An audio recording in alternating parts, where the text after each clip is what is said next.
En février 2018, je partais avec ma petite amie Sego faire le tour du monde en sac à dos pendant près d'1 an et demi.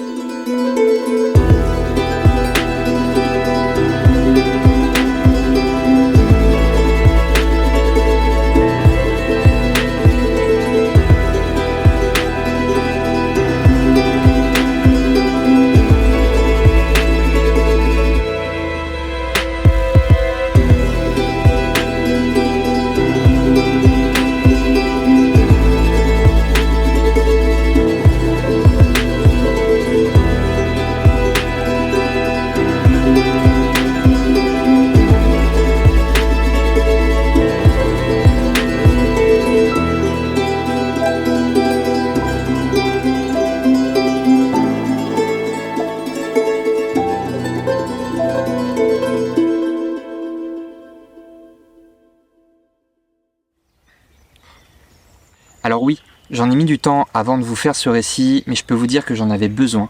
Vraiment besoin pour me poser, pour digérer tout ce voyage et pour remettre les choses en ordre avant de vous partager mon expérience du voyage itinérant et les leçons que j'ai pu tirer de tout ce périple, d'utiliser tout ce que j'ai pu apprendre pour réaliser cette vidéo qui, j'espère, aura du sens. Mais bon, avant d'en venir à tout ça, on va reposer les bases et je vais quand même un peu vous parler de la préparation de ce voyage qui a changé ma vie.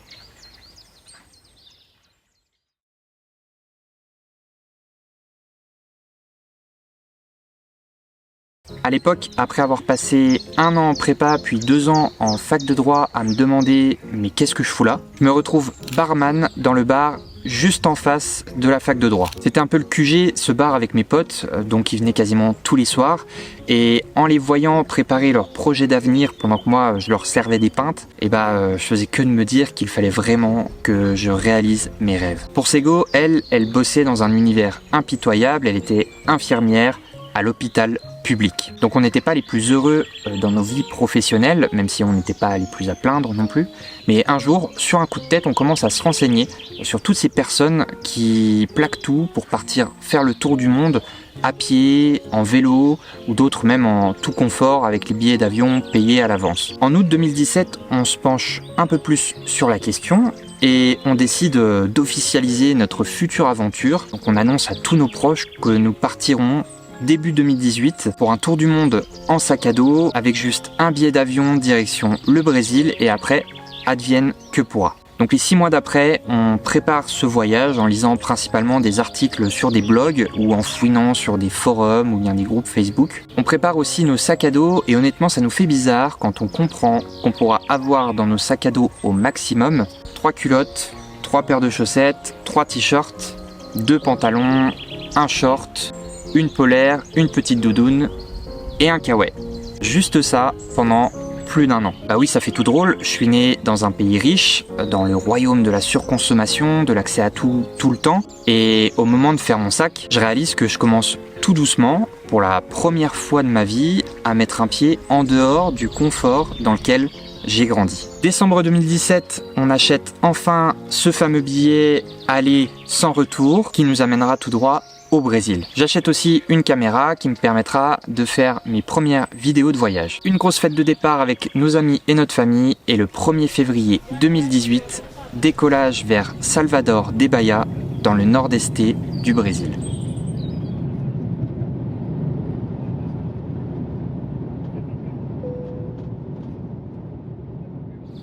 Pour la petite anecdote, on a bien failli rater l'avion ce matin-là.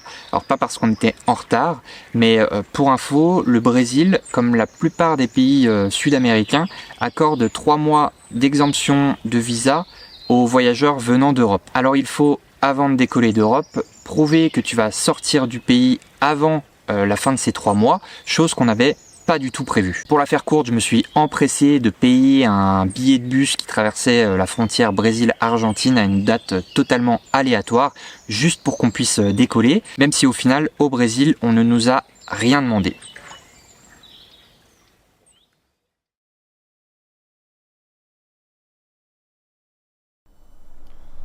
Ok, bonjour à tous. Là on se réveille dans notre hôtel à Salvador, après la première nuit. Ça nous a fait du bien, c'est bien reposé, il y a du soleil quoi. Beaucoup de voitures. Et là, on va partir vers le centre de Salvador, le centre historique. Pour tout vous dire, on n'avait jamais vraiment mis les pieds ailleurs, en dehors des pays similaires à la France. Alors forcément, en arrivant au Brésil, on doit s'adapter à tout. Au climat, à la façon de nous habiller et de nous exprimer. Déjà là, c'est notre première erreur. On ne parle pas un mot de portugais, qui est la langue officielle au Brésil. Alors je peux vous dire qu'au début, c'était un peu compliqué. Alors là, on attend notre bus. Ouais, je sais pas lequel prendre. Et on a très très chaud. Very hot. Ça va? Ça va. Ouais, normalement c'est celui-là. Je l'ai pas précisé avant, mais l'un des objectifs qu'on s'était fixé pour ce voyage, c'était d'essayer de se fondre au maximum dans la masse, de parler les langues locales et de vivre, ou du moins essayer de vivre au rythme des locaux. Alors dès les premiers jours, on essaye de se familiariser avec le portugais, d'apprendre les bases pour au moins essayer de se faire comprendre.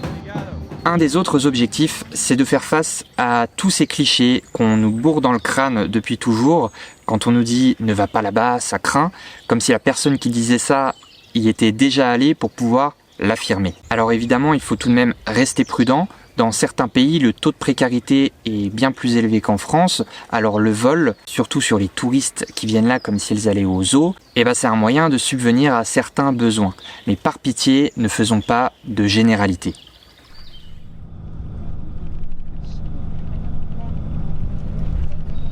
En arrivant à Bahia, on se prend une sacrée claque.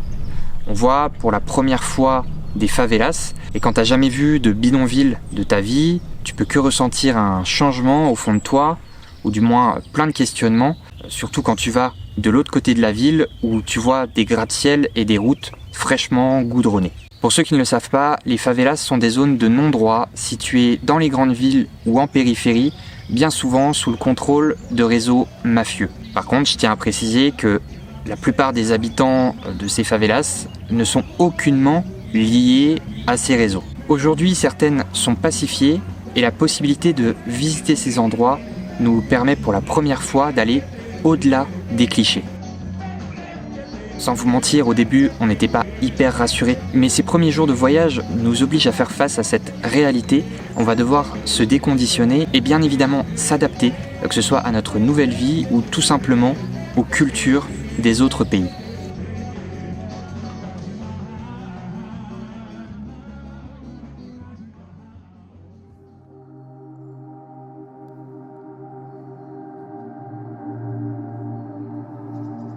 Dès le début du voyage, on a soif d'aventure et on commence en beauté avec un trek de 3 jours dans la Chapada Diamantina au cœur de l'état de Bahia. On fait ce trek avec d'autres voyageurs, pour la plupart venus d'Europe, accompagnés de 2 guides incollables sur l'histoire, la géologie et la biodiversité de ce parc national exceptionnel et d'un Français installé là-bas qui lui s'occupe d'organiser tout ça.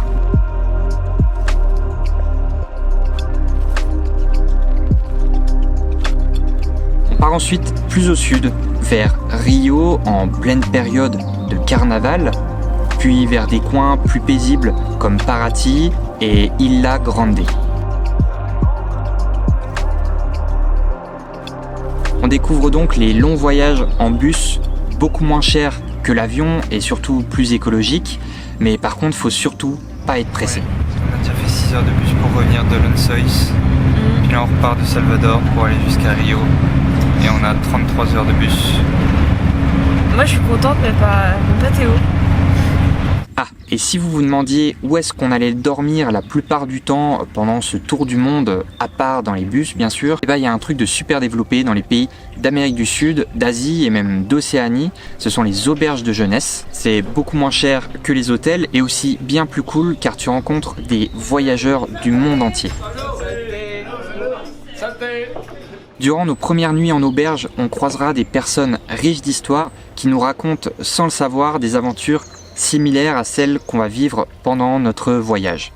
Pour revenir sur les clichés, je me souviens d'une rencontre avec un Chinois au sud du Brésil, près des chutes d'Iguazu, qui me confie qu'il ne souhaite pas se rendre en France, qui, selon ce qu'il a entendu à la télé, est un pays dangereux. Alors il faisait référence aux terribles épisodes terroristes qui ont touché notre pays, mais nous qui sommes en France, est-ce qu'on a cette image de notre pays? Cette discussion vient confirmer ce que je disais un peu avant. Avant d'affirmer des choses, il faut bien se renseigner et encore mieux, aller voir de ses propres yeux. On sera très souvent agréablement surpris.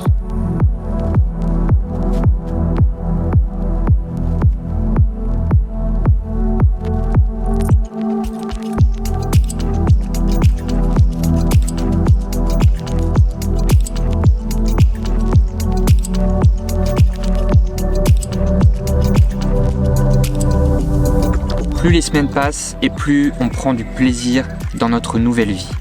Au final vient s'installer une nouvelle routine, trouver à manger, visiter tel ou tel endroit, rencontrer des habitants et des voyageurs, trouver un endroit pour dormir et recommencer. En 1 mois et demi, on aura traversé une partie du Brésil et rejoint l'Argentine, d'abord pour voir les chutes d'Iguassou, puis pour rejoindre Buenos Aires, une capitale aux airs de métropole européenne, où on a rencontré Martine, une personne très inspirante.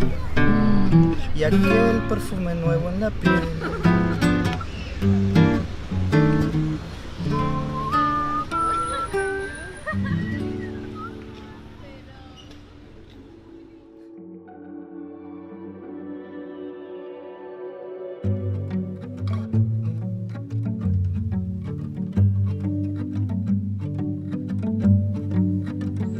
« 2000 km de voyage en stop, c'est ce qui nous attend lorsque nous sommes à Puerto Madryn, au centre de l'Argentine, pas loin de la péninsule de Valdés sur la côte atlantique. On va lever le pouce pour la première fois de notre vie et au début c'était très intimidant. Et puis les gens sont étonnés de voir 2 clampins faire ça au milieu de nulle part, c'est bien souvent la première fois pour eux aussi. On la pêche quand même. Premier stop réussi. Notre pancarte a marché. Ouais, ils ont rigolé à Hawaï du coup. Donc là on va jusqu'à Treleu. On fait Puerto Madryn, Treleu. Donc on va déjà avancer de 50 km. Avec Léo et Martin, ils sont super sympas, super rigolos. Ouais. Treleu ce sera notre première étape et si jamais on n'arrive pas à aller plus loin aujourd'hui, on s'arrêtera là-bas. On aura déjà fait ça, c'est déjà pas mal. Notre objectif est de rejoindre Ushuaia, l'une des villes les plus australes du monde, et on se dit que c'est possible en stop car une seule route mène là-bas, la Ruta Nacional 3, essentiellement empruntée par des routiers. Personne qui veut nous prendre. Quelqu'un qui s'est arrêté. On a vraiment cru qu'on n'y arriverait jamais. Après plusieurs heures d'attente à côté d'une station-service, c'est Tito, un routier originaire de Buenos Aires, qui nous prend dans son camion. Tito est un homme d'une 40aine d'années qui a pour habitude de traverser l'Argentine pour livrer des marchandises. Au fur et à mesure de la discussion, on comprend qu'il se dirige vers Ushuaia livrer des emballages en carton. Je lui demande jusqu'où il peut nous emmener et c'est là qu'il me répond « Je vais à Ushuaia, vous aussi, donc nous y allons ensemble. » Donc là je le remercie et il me répond « Je préfère être accompagné plutôt que de faire le voyage seul. C'est moi qui vous remercie, je suis content de vous avoir avec moi. » Je me rappellerai de ce moment toute ma vie. À la base on pensait faire 200 ou 300 km avec quelqu'un, puis qu'il allait nous laisser dans un village en bord de route, et qu'on allait recommencer le lendemain. Sauf que non, Tito, lui, nous proposait de dormir dans son camion et d'aller à Ushuaia ensemble. Alors le premier soir, on dort dans la remorque du camion au milieu des cartons et je peux vous dire qu'on a passé une sale nuit. Il faisait 0 degré dehors et on dormait à même le sol du camion avec un sac de couchage qui avait une température de confort d'environ 15 degrés et en plus de ça on devait laisser la porte ouverte pour notre sécurité. Dans la nuit on a sorti les couvertures de survie tellement on avait froid, le sol était vraiment gelé. Ça va? J'arrive pas à la rocher. Bon là on se réveille. On se réveille de notre nuit fabuleuse. Horrible. C'est froid, Sego? Oui.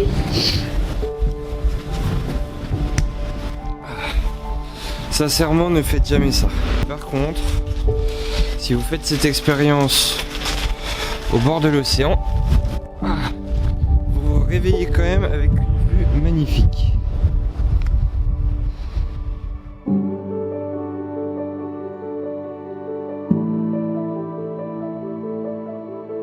Bon, pour ce qui est de la deuxième nuit, on décide de faire autrement et on dormira sur les sièges à l'avant du camion. On dormait assis mais au moins il faisait chaud. Malgré ces nuits difficiles, je garde un magnifique souvenir de ce moment avec Tito, de la gentillesse de cet homme, de sa bienveillance. Pendant 3 jours, on a pu échanger sur nos différences culturelles. Il nous a raconté l'histoire de l'Argentine. On a même partagé le fameux maté, une boisson chaude à base d'herbe à maté, très consommée en Argentine et même dans d'autres pays d'Amérique du Sud. Ce périple de 2000 km avec Tito marque le début d'un enchaînement d'aventures, de rencontres marquantes. On se sent libre, comme si rien ne pouvait nous arrêter.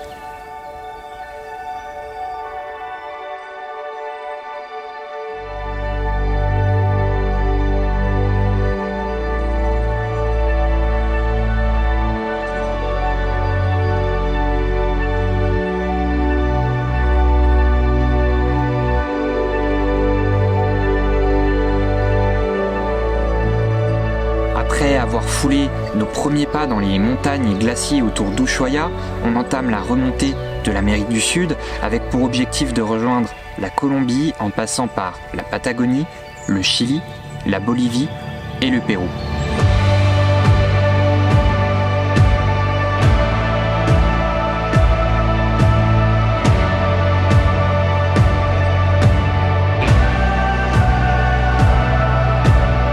Durant 3 mois, on a gravi des sommets en Patagonie, notamment face au célèbre Fitzroy. On a descendu une rivière au milieu des volcans, marché dans le désert le plus aride du monde à Atacama, au nord du Chili. On est monté à plus de 4000 mètres d'altitude pour admirer les montagnes colorées des Hornocales, parcouru en 4x4 les volcans, geysers et lacs colorés du Suglipèze en Bolivie, avec une découverte magistrale du Salar de Uyuni, le plus grand désert de sel au monde.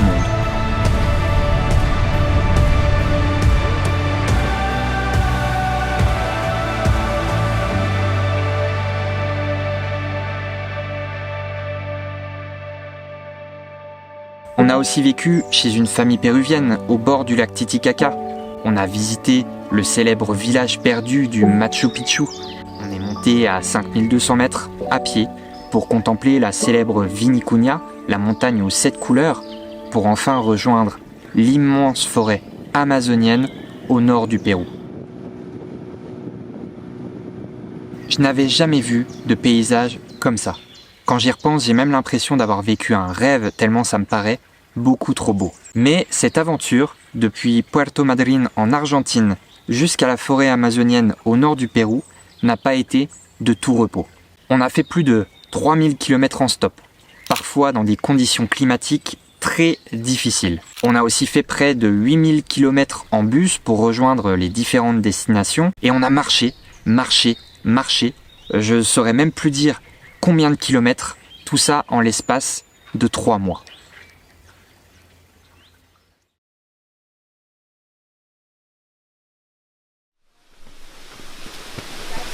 Voilà, on commence l'ascension des marches. Ça va, c'est go? Ouais, ça va. Je commence à être fatigué quand même là. Mais du coup, il y a du monde. Donc ça va être la queue leu pendant 1 heure. Depuis le début du voyage, on ne s'est pas posé une seule seconde. On avait cette soif d'avancer et de toujours en voir plus. La journée, soit en randonnée, soit on était dans un transport pour rejoindre une nouvelle destination. Et le soir, on préparait la prochaine aventure. Donc au bout d'un moment, il y a un épuisement physique et moral qui commence à s'installer et justement cette fatigue a bien failli nous coûter cher. Après notre visite du Machu Picchu, le soir en rentrant à l'auberge, on s'est écroulé sur le lit avec un mal de tête et un mal de ventre terrible. Je me rappelle de cette histoire comme si c'était hier, j'ai jamais eu aussi mal au ventre de ma vie, alors que depuis le début du voyage j'avais fait pas mal de tourista, mais là pour le coup c'était vraiment du haut niveau. Bon, après réflexion, c'était très certainement une intoxication alimentaire, mais en même temps ça a été un déclic pour nous où on s'est dit il faut qu'on freine un peu et qu'on prenne un peu plus notre temps. C'est vrai que quand tu voyages comme ça, t'as vite envie de tout voir, de tout faire, ce qui est pas du tout possible. Tu dois aussi toujours planifier tes journées à la dernière minute, ce qui est génial en soi, mais ça demande une charge mentale assez conséquente. Donc après tout ça, on s'est tout simplement dit qu'il fallait faire une pause. Et c'est pendant cette pause à Cusco au Pérou qu'on se remémore tout ce qu'on a vécu depuis le début du voyage. On est heureux de tout ce qu'on a parcouru, mais aussi on se sent privilégié. On se rend compte que tout ça a été possible grâce à ce que les États mettent en place pour favoriser le tourisme, mais c'est aussi là qu'on réalise à quel point le tourisme rend le voyage beaucoup moins unique et parfois même totalement faussé. Bon, j'ai un exemple qui me vient à l'esprit. On était sur une petite île au milieu du lac Titicaca et on se baladait dans les petits villages. Honnêtement, on pensait être les seuls étrangers venus jusque-là car pour y venir, on avait fait du stop, trouvé refuge chez un habitant, puis c'est cet habitant-là qui nous a amenés sur l'île avec son petit bateau de pêche. Sauf que cette île, c'était un repère à touristes et notre ami Gabriel voulait nous faire plaisir en nous amenant là-bas et en soi, c'était super joli. Mais sur cette île, par exemple, des enfants viennent vers vous et vous proposent de les prendre en photo contre un peu d'argent alors que les parents ne sont même pas avec eux. Et à ce moment-là, je me sentais pas hyper à l'aise. J'apprends aussi que les îlots de paille qu'on voit souvent dans les documentaires sur le lac Titicaca, sur lesquels je pensais que des personnes vivaient dessus, et ben en fait tout ça c'est juste de la reconstitution pour les touristes. Alors, petite rectification pendant le montage, ce que vous voyez là qui constitue les îles flottantes, c'est pas de la paille mais en fait des roseaux. Voilà, je voulais juste corriger ça, maintenant on peut reprendre. Alors surtout je blâme pas les populations locales, en vrai elles ont raison de faire ça, elles transmettent leur culture, leur histoire tout en gagnant un peu d'argent, mais ce qui me questionne un peu ce sont les touristes qui en veulent toujours plus et qui par une recherche d'authenticité et de dépaysement sont prêts à tout pour obtenir ce qu'ils veulent, même si derrière il ne s'agit que d'artifice et de mise en scène. Alors mention spéciale pour une Française qui faisait partie d'un groupe de touristes sur l'île dont je vous parlais et qui a offert une pomme à un enfant sur le bord d'un chemin alors qu'il faisait pas spécialement la manche. En soi, offrir une pomme c'est gentil.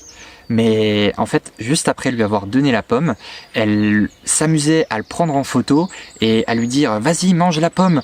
comme si en fait elle se baladait dans un zoo et qu'elle avait donné des cacahuètes à un singe. J'ai plein d'exemples d'attractions touristiques qui sont vraiment pitoyables et qui servent à alimenter les feeds d'Instagram des plus grands voyageurs de notre époque.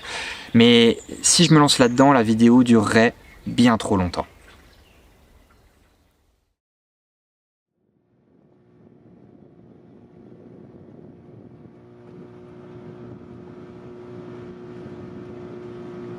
Pour le dernier mois en Amérique du Sud, on décide d'avancer plus doucement et d'aller vers des endroits où il y a moins de touristes. On se rend donc à Iquitos, une ville au nord du Pérou, à l'entrée de la forêt amazonienne. On trouve assez rapidement un guide pour nous emmener 3 jours au cœur de la jungle. Bon, l'avantage pour se sentir en sécurité, c'est que ce guide est en plein apprentissage du français à l'école, donc pour échanger c'est bien plus facile, mais on se rend aussi vite compte qu'il n'est pas réellement guide, mais aussi en apprentissage pour le devenir. Bref, on dort au milieu de la jungle, dans des petites cabanes spécialement conçues pour ce genre d'expédition. Notre guide Raoul nous fait découvrir les bienfaits des plantes et les dangers de certaines. Il nous promène dans la jungle, de jour comme de nuit, à la recherche d'animaux sauvages comme des serpents ou des énormes araignées. C'est beau, hein? Ah ouais. Oui. Alors ça, il faut savoir que c'est pas mortel, c'est même pas venimeux. Je savais pas du tout. Ouais. Ça mange les crapauds. On a une chenille. Et l'araignée? L'araignée de banane, c'est l'autre couleur. Les araignées de banane sont plus venimeux d'ici, comme la bœuf, la noix bœuf. D'accord. On dirait un extraterrestre.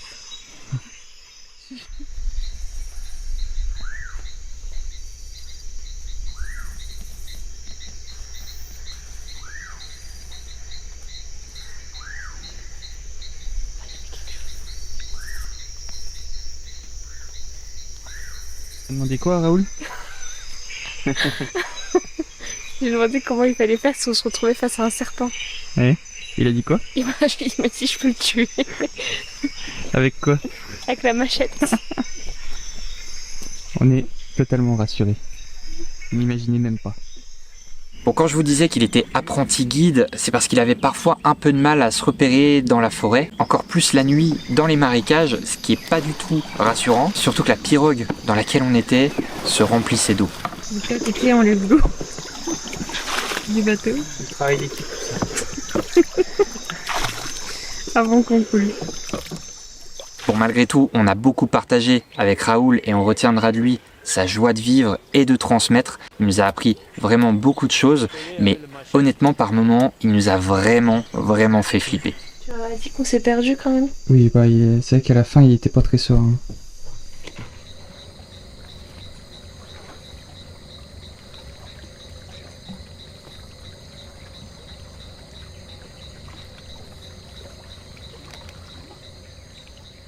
De retour à Iquitos, on décide de se rendre en Colombie. Et pour ça, il y a deux moyens, l'avion ou le bateau. Vous vous doutez bien que pour une si petite distance, on a préféré privilégier le moyen le plus économique et le plus écologique. Donc on passera 2 nuits au milieu du fleuve Amazone, à dormir dans un hamac sur le pont du bateau et à admirer l'immense forêt amazonienne. Sur ce bateau, avec une famille française et une allemande qui voyagent en solo, on est les seuls étrangers. Pour le reste, c'est des Colombiens et des Péruviens qui voyagent pour le commerce ou pour aller voir de la famille ou des amis. On mettra 3 jours pour rejoindre Leticia, puis Puerto Nariño, un petit village coloré et très accueillant. Encore une fois, on croisera plein d'animaux et on se laissera porter par la plénitude et le calme qui règne dans ces territoires.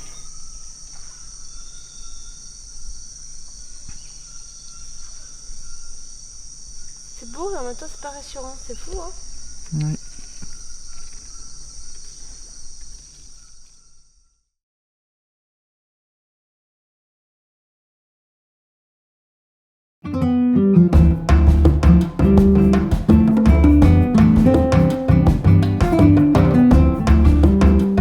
Au tout début du voyage, on n'avait pas du tout prévu de se rendre en Colombie. On n'avait pas une super belle image de ce pays, un peu comme le Brésil avant d'y aller. Comme je vous le disais au début de ce récit, lorsqu'on est en France et qu'on se nourrit de certains médias, on fait vite des conclusions sur certains endroits alors qu'on n'y a jamais mis les pieds. La Colombie pour nous c'était danger, drogue, corruption, cartel. Alors oui, tout ça existe encore, mais c'est loin d'être la principale caractéristique de ce pays. Et pour le coup, on ne s'est jamais senti aussi bien accueilli en tant qu'étranger. Comme quoi, il faut vraiment aller vérifier de ses propres yeux avant de faire des généralités. Comme je le disais, oui, il y a plus de précarité. Alors oui, il y a plus de vols, mais en même temps, il peut être judicieux de ne pas exhiber ses richesses, quand bien même je suis sûr que vous n'aurez aucun souci si vous allez là-bas et que vous restez dans les endroits fréquentés.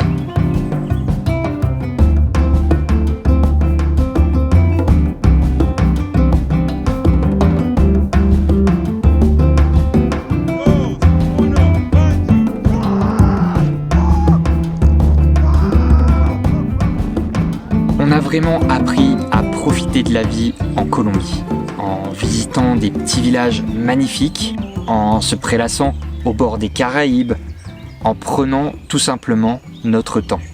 Plus rien n'avait d'importance à part le fait d'être heureux. Et en y repensant, je pense pas que c'était juste parce qu'on voyageait, je pense que sur ce continent, l'Amérique du Sud, en règle générale, il fait bon y vivre. Alors oui, on a plus d'acquis sociaux en France et en Europe. On a moins de corruption, moins de précarité, moins de chômage, plus de moyens financiers. On peut plus consommer. Mais est-ce que tout ça rend la vie dans notre pays plus joviale et plus conviviale? Est-ce qu'en fait on est vraiment plus heureux avec tout ça? Vous l'aurez compris, je suis clairement tombé amoureux de ces territoires et l'accueil chaleureux des différentes populations sud-américaines me marquera à tout jamais. Mais comme notre objectif était de faire le tour du globe, il fallait continuer notre route et quitter ce continent pour poursuivre notre aventure.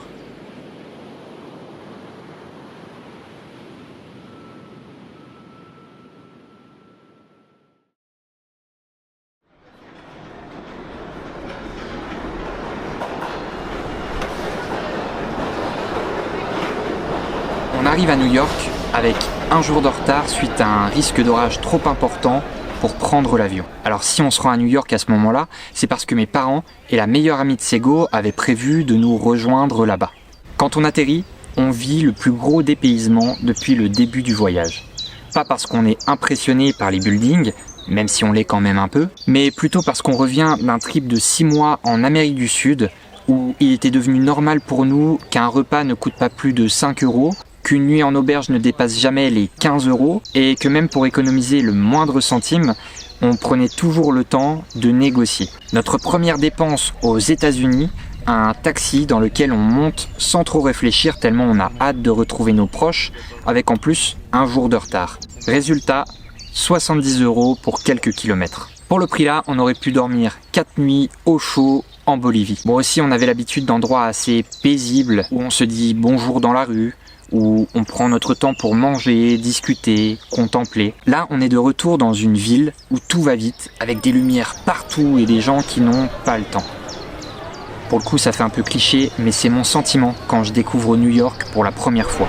Le monde qu'il y a, c'est étouffant. Beaucoup trop de monde. Bon, je me rendrai vite compte que c'est pas juste ça, New York, qu'il y a plein de choses à découvrir et que c'est une ville riche d'histoire.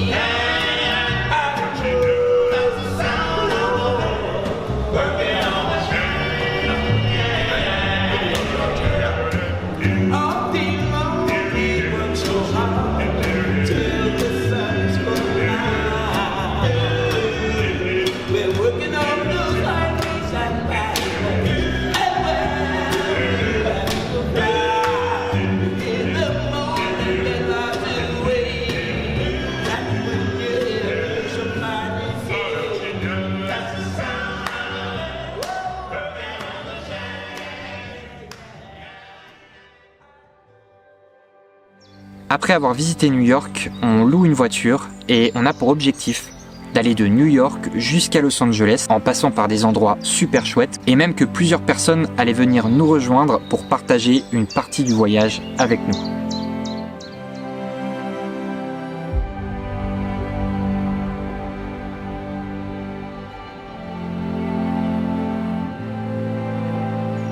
On prend la voiture et on remonte l'Est américain jusqu'au Canada, à Québec, pour enfin descendre vers Chicago et retrouver mon frère.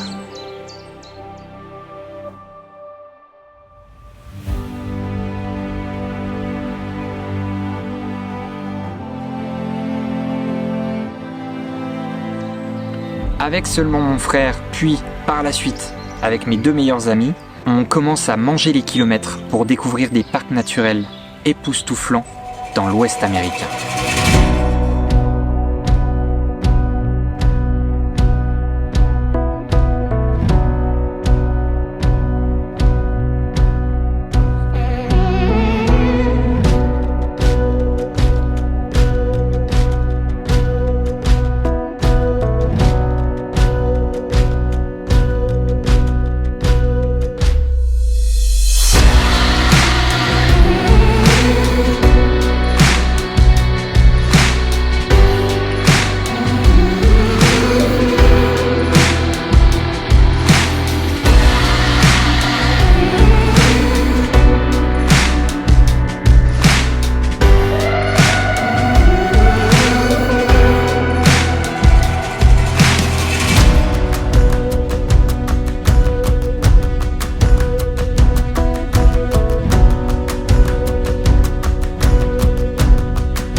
c'est là qu'on se demande si on a bien retenu la leçon, de pas vouloir aller trop vite, de pas vouloir trop en voir au point de presque s'en dégoûter. Mais aux États-Unis, comme en Amérique du Sud, les lieux à visiter sont tellement grandioses qu'on est comme des enfants dans un parc d'attractions. On ne sait plus où donner de la tête, on veut tout voir, tout faire.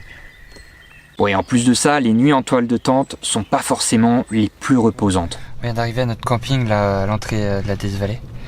Sauf que la ville fantôme était en altitude, du coup on se rendait pas compte, il faisait pas super chaud, il faisait bon.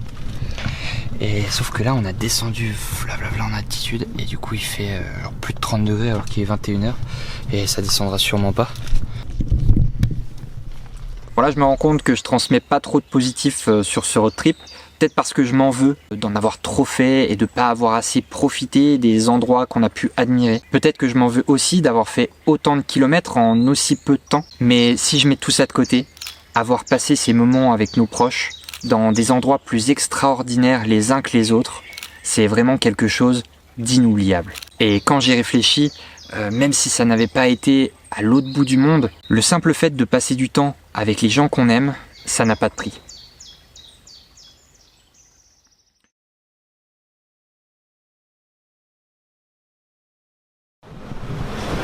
Bon, dernier jour de notre road trip aux États-Unis. La voiture est vachement sale. Donc c'est cool parce qu'ils vont pouvoir la nettoyer. Et nous on va attendre. Après des au revoir un peu difficiles à Los Angeles, on prend la direction de l'Australie. On doit forcément faire une escale par Hawaï, alors on se dit que ça vaudrait le coup de s'y arrêter un petit peu. Bon, on est à Hawaï actuellement, perdu au milieu de l'océan. Ça fait déjà une semaine qu'on est là.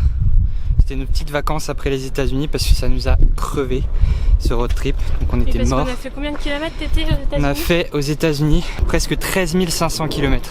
Waouh, c'est énorme! Oui, c'est vrai que c'est beaucoup. Donc t'étais fatigué, Sego fatigué. Et du coup on s'était dit qu'avant d'aller en Australie pour travailler, ce serait bien un petit stop par Hawaï. Hawaï, la petite archipel d'îles américaine perdue au milieu du Pacifique. Et actuellement on est en train de marcher, donc on vous dit qu'on se repose, mais non, on s'est bien reposé cette semaine. Et c'est marrant de se rendre compte qu'il y a vraiment une différence entre voyage et vacances. Je me souviens à cette période, on me demandait souvent si mes vacances se passaient bien, mais je peux vraiment vous dire que autant je prenais du bon temps et je ne devais rien à personne à part à moi-même, mais autant je n'étais que très rarement en vacances durant ce voyage.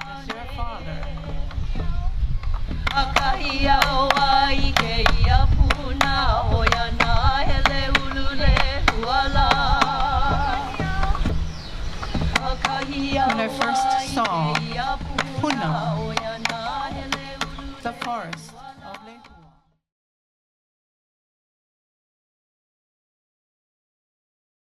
Well, it might be golden streets, but it sure ain't no to me. So for now, I'd like to think this is all I'll ever need. On arrive à Sydney et à peine après avoir visité la ville, on se dirige vers Adélaïde, dans le sud de l'Australie, où on compte se poser un petit temps pour trouver du travail. Faut se dire que ça fait plus de 8 mois qu'on voyage, donc 8 mois en vacances, sans la moindre rentrée d'argent. Alors même si on avait fait pas mal d'économies avant de partir, il y avait presque urgence à renflouer les caisses. Oui, donc là, vu qu'on cherche un boulot en Australie, et dans les fermes, et les fermes ne sont pas tout près des villes, et le mieux c'est d'avoir une voiture. Du coup, on a décidé d'acheter une voiture. Vous êtes prêts à voir la bête? Tadam! Moi je la trouve belle, hein, regardez. Il y a juste le toit qui laisse à désirer, mais ça a un style, hein. Mais bon, je sens qu'on va quand même avoir de la chance avec cette voiture, regardez. Protégé. On est protégé, donc c'est bon, ça va le faire, et on va trouver du boulot bientôt. Au bout de quelques jours de recherche, on trouve du travail au nord d'Adélaïde, à Tarlee plus exactement. Et c'est là qu'on se retrouve dans une ferme, un élevage bio de poules pondeuses en plein air. Et regardez comme notre vie elle a changé. On a la voiture, juste là, les petites courses, notre maison, qu'on partage avec d'autres gens. On est passé de 8 mois... Commence donc 4 longs mois de travail à la ferme, qui se base essentiellement sur la collecte des œufs, Honnêtement, j'ai pas grand chose à vous dire à part que c'était long de voir et d'entendre les poules très nombreuses tous les jours, parfois sous 48 degrés durant l'été. Mais maintenant, je me demande si c'était plus dur pour moi ou pour elles. Elles étaient quand même 5000 par hangar. Alors oui, elles pouvaient sortir comme elles voulaient la journée, mais ça reste quand même un élevage, un très gros élevage, très productif, avec 70 000 poules au total. Alors j'ose même pas imaginer un élevage de poules au sol ou encore pire en cage. Enfin, je comprends même pas comment ça peut encore exister à l'heure actuelle. J'ai aussi pris conscience d'autres choses en travaillant en tant qu'étranger dans un autre pays. En France ou dans d'autres pays, certains se plaignent en disant que les étrangers volent le travail des locaux. C'est en Australie que j'ai réalisé que les étrangers ne volent pas le travail des locaux. Ils font bien souvent les boulots que les locaux, eux, ne veulent pas faire. Et sans ces étrangers, je me demande bien comment nos sociétés pourraient encore fonctionner. Bon, j'en dirai pas plus, mais vous comprendrez bien que ces 4 mois de taf en Australie, à faire presque la même chose tous les jours, m'ont permis de pas mal cogiter. Et en même temps, t'as un peu que ça à faire quand tu passes ta journée à ramasser des œufs.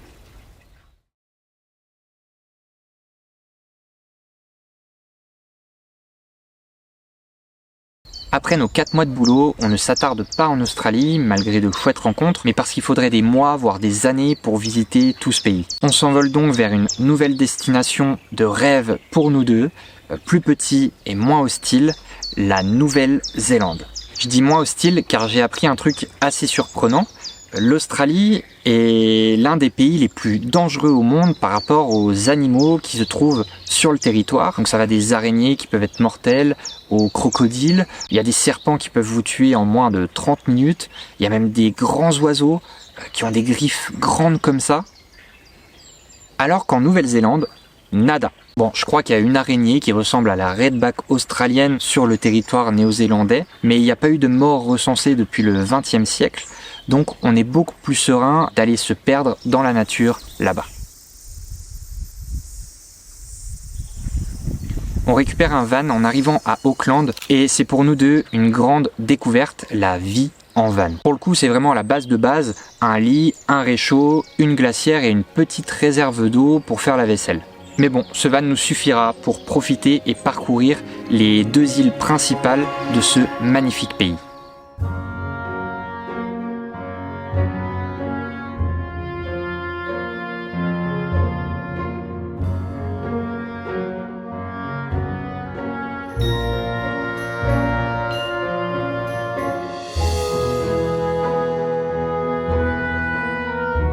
La Nouvelle-Zélande, c'est vraiment un pays de rêve. Pas trop de distance entre les différentes destinations et quasiment tous les paysages présents sur la planète concentrés en un seul pays. On passe des volcans aux glaciers, de l'eau turquoise aux fjords. On est à la découverte de la Terre du Milieu. D'ailleurs, on est même allé rendre visite aux Hobbits.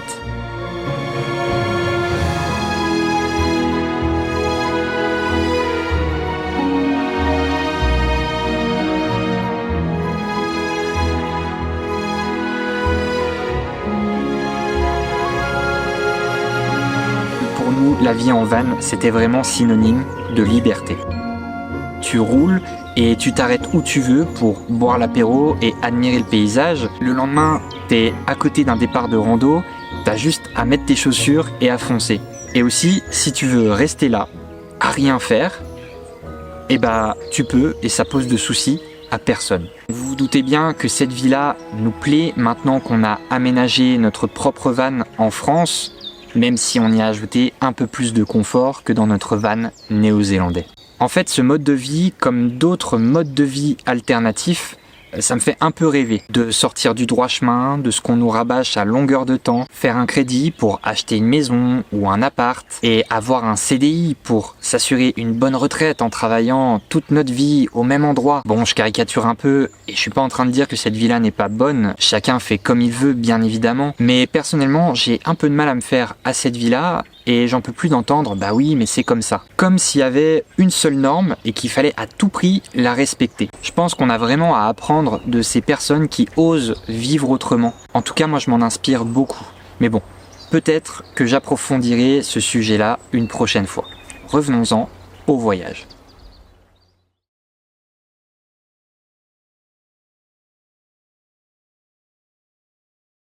On arrive au Japon, à Tokyo plus précisément, car pour tout vous dire, c'était un peu mon rêve d'y aller. Je rêvais de me rendre dans une civilisation avec des croyances et une culture presque à l'opposé de ce que j'ai pu connaître en France. Enfin, du moins, c'est ce que je croyais. À Tokyo et dans les autres grandes villes au Japon, on fait face à un duel pacifique entre tradition et modernisme. Beaucoup sont encore très attachés à certaines traditions et manières de vivre. Par exemple, s'embrasser dans la rue peut être quelque chose de mal vu au Japon, ou bien se moucher en public, manger en marchant. À la base, je pensais que c'était juste des clichés sur le Japon, mais il s'avère que c'est vrai. Aussi, dans la plupart des onsen, les bains publics japonais, c'est pas possible d'y rentrer si on est tatoué. En fait, les tatouages au Japon sont associés aux yakuza, les membres de la mafia japonaise qui sont très peu nombreux aujourd'hui. Donc en gros, si t'es tatoué, c'est pas bien vu. Et c'est là que le Japon m'a réellement étonné. C'est mal vu d'être tatoué,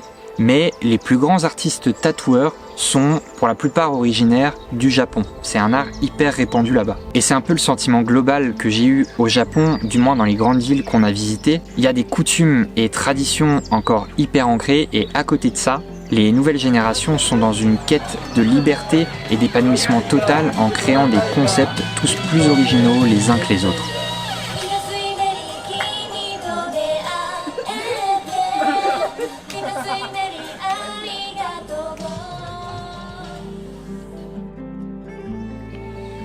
En voyageant dans ce pays, on a pu découvrir une richesse culturelle incroyable. La visite de Tokyo nous a été faite par Saito-san, un maître de Nippon Kempo, un art martial que je pratique en France depuis maintenant plus de 10 ans. Donc pour ceux qui ne connaissent pas du tout le Kempo, dites-vous que en gros c'est un mélange entre de la boxe chinoise, du judo et du karaté, c'est un peu comme ça qu'on le décrit. Et en plus de ça, c'est un art hyper répandu au Japon. C'est un peu une version traditionnelle et artistique du MMA. Saito est tout simplement un ami de mon sensei et il a accepté de nous faire découvrir ses endroits favoris à Tokyo. Après Tokyo, on se dirige à Kyoto et on sera un peu déçu du côté très touristique de cette ville. Donc on décide de louer une petite voiture et d'aller se perdre dans des préfectures un peu moins fréquentées.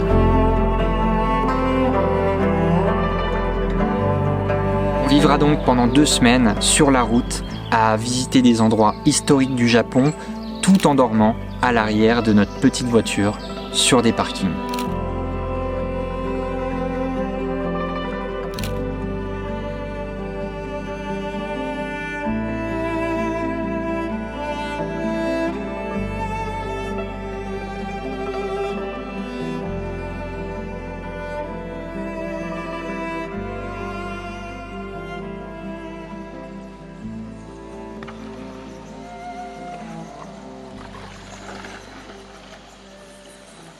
La dernière étape de cette aventure autour du monde se déroule en Thaïlande avec un petit crochet par le Laos.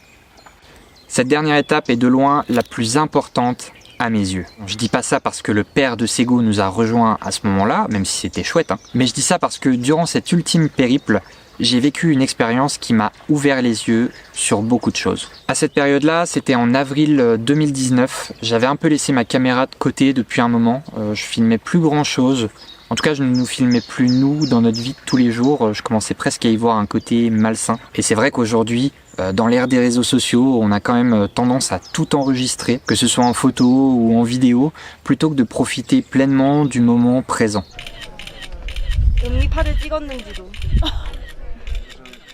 Et puis quel est l'intérêt de tout ça si c'est pas pour transmettre quelque chose de nouveau, de concret ou bien d'utile? Et c'est là que ça m'a fait tilt, je me suis demandé comment je pourrais continuer à créer du contenu tout en transmettant des messages, des apprentissages ou bien des réflexions, que ce soit sur le monde, nos sociétés, la nature, bien sur nos façons de fonctionner et de consommer. En parallèle, j'ai découvert une pratique bien sombre en Thaïlande, le Pajan, qui consiste à tuer l'esprit des éléphants en leur faisant subir des souffrances terribles lorsqu'ils sont bébés, afin de les rendre complètement dociles envers l'homme, au point de leur faire faire des tours de cirque ou bien de prendre des touristes sur leur dos. On est donc allé plusieurs jours dans un refuge pour éléphants et j'en ai fait un reportage qui est bien évidemment toujours disponible sur ma chaîne. Toutes ces marques là, c'est à cause des coups qu'elle prend derrière l'oreille, enfin qu'elle prenait derrière l'oreille. Et avec leur bullhook là, leur crochet horrible.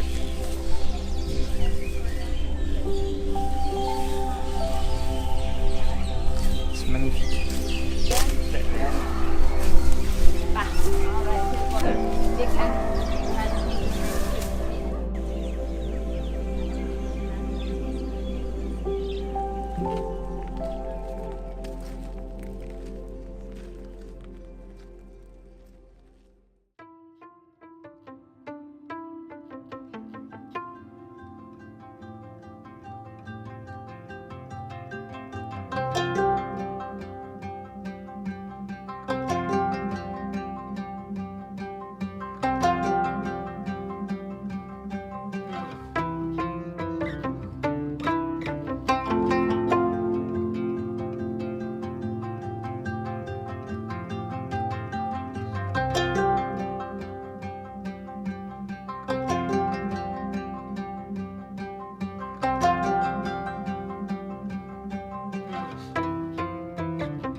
Après plus d'un mois à découvrir les paysages et les traditions de ces pays d'Asie du Sud-Est, il est maintenant temps de rentrer à la maison.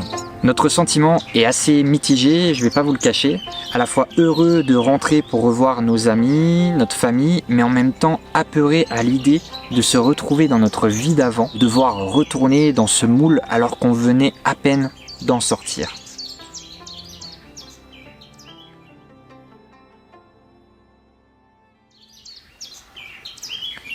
Le 31 mai 2019, c'est la date à laquelle on atterrit à Paris. Dès le lendemain, on se retrouve chez nous, dans l'est de la France. Les premiers jours sont intenses et les retrouvailles s'enchaînent. Mais peu de temps après, le cœur n'est plus vraiment à la fête. Bon, je tiens bien à préciser que ces ressentis sont les miens. Sego n'a pas forcément ressenti les choses de la même façon.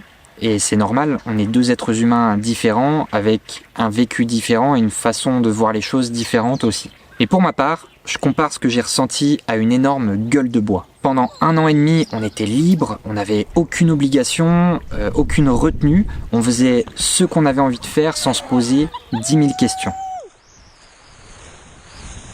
Personne n'était là pour nous dire « ça non, je le ferai pas comme ça » ou « non, ça c'est une mauvaise idée ».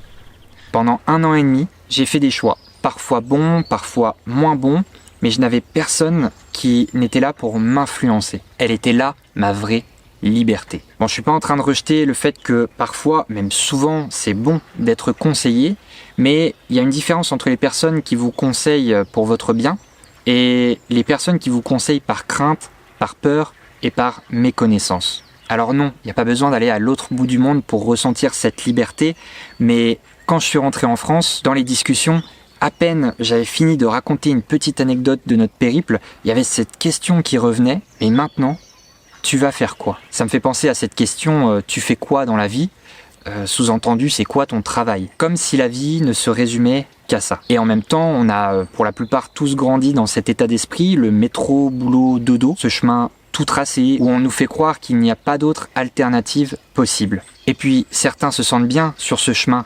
C'est confortable, on vit au rythme de la société, il y a même du positif dans tout ça. Mais moi, j'arrive pas à l'entendre comme ça au retour du voyage. C'est ça, une vraie gueule de bois, on prend un grand shot de dopamine et le lendemain, on est dans le mal, fatigué, susceptible, déprimé. Et puis à ça, on peut rajouter toutes les remises en question. J'ai rencontré dans ce voyage des personnes extraordinaires et aussi vu des paysages et des monuments magnifiques. Mais j'ai aussi été spectateur d'une idiotie profonde du genre humain. Sur vraiment une plage qu'on pensait paradisiaque, mais qui est remplie de déchets, comme ça.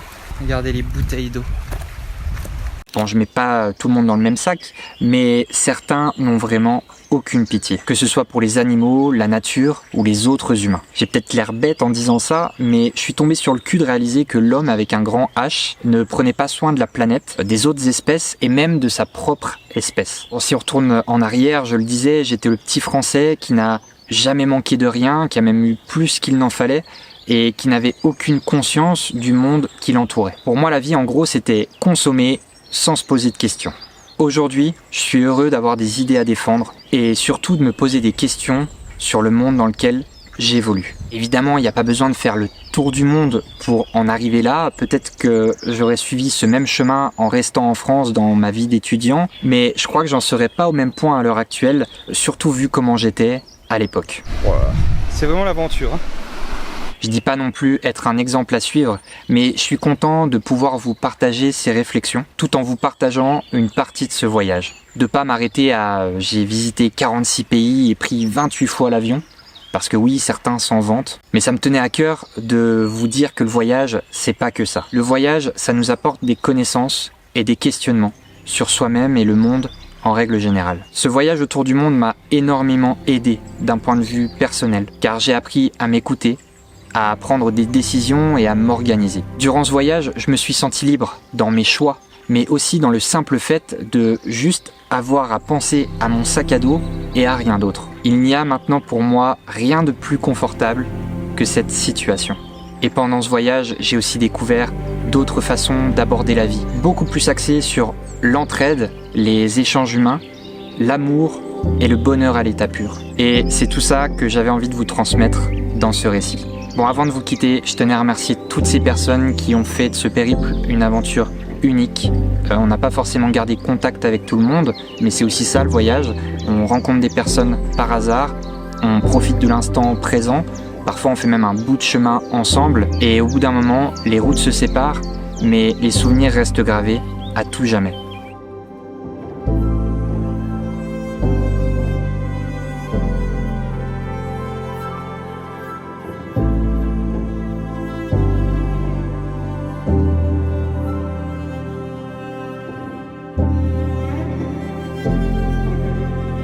Et bien sûr, merci à vous d'avoir regardé et écouté ce récit jusqu'au bout.